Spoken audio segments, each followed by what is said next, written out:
Everyone needs time to themselves, and peaceful solitude has stress-relieving benefits.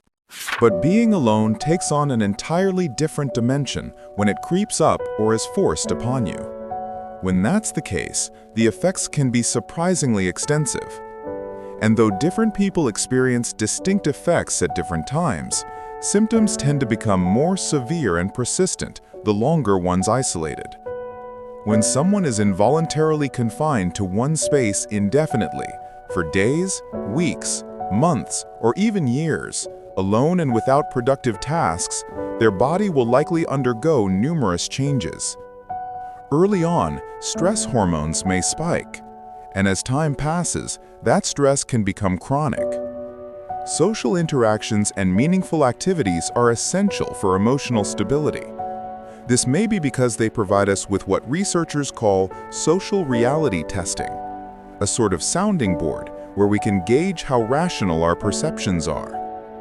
So when someone's deprived of those kinds of communication and tasks, their sense of identity and reality becomes threatened.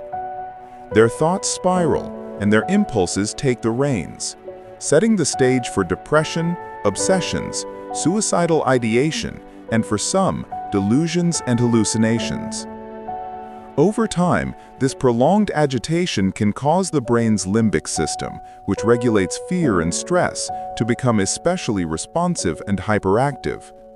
Meanwhile, the prefrontal cortex, the brain's hub for reasoning and moral judgment, may shrink, impairing one's focus, memory, and cognition. Overall, the balance shifts from rational thinking towards emotionality. And as someone remains in this state, the imbalance becomes ingrained, making them more prone to bouts of anxiety, rage, and irrational actions. Isolation will also affect other parts of the person's health. They may lose sense of time and have difficulty sleeping. They're more likely to experience heart palpitations, headaches, dizziness, and hypersensitivity. And they may also lose weight because of stress-induced digestive issues and poor appetite. One can attempt to cope by establishing the healthiest routine possible under the extreme circumstances, including robust exercise, reading, and writing. But that can only do so much.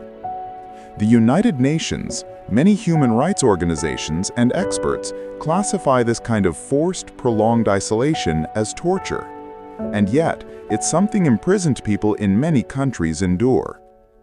Also called solitary confinement or restrictive housing, the practice is most common in the United States. In 2019, more than 120,000 U.S. prisoners lived in solitary confinement, spending 22 to 24 hours a day in mostly windowless cells spanning roughly 6 by 9 feet.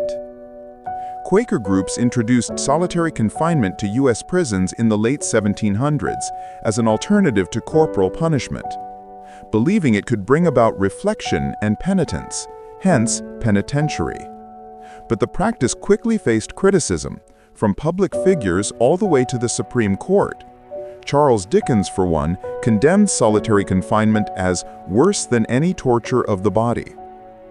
Its use dwindled, but then in the 1980s, along with more punitive, tough-on-crime laws, U.S. prison populations skyrocketed. As prisons grew crowded, incidences of protests, rebellions, and violence grew, and prison authorities increasingly used solitary confinement to maintain control. Many people have been placed in solitary confinement for minor, non-violent infractions, like talking back to prison guards. And solitary confinement is harmful to everyone, but many who've experienced it have pre-existing mental health disorders which it only exacerbates. Solitary confinement also seems to have lasting effects that make readjusting to life outside of a cell difficult.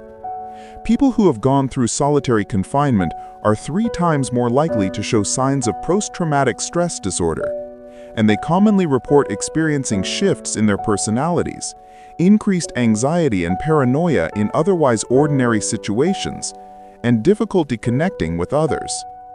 Some states have restricted the use of solitary confinement in cases involving serious mental illness, children, or pregnancy, and some have adopted 15 or 20-day limits for everyone. but laws that regulate solitary confinement aren't always enforced, and prison authorities have created loopholes. Yet, solitary confinement does immense damage that is contrary to rehabilitation, while failing to reduce prison violence. Meanwhile, other countries have centered more humane approaches.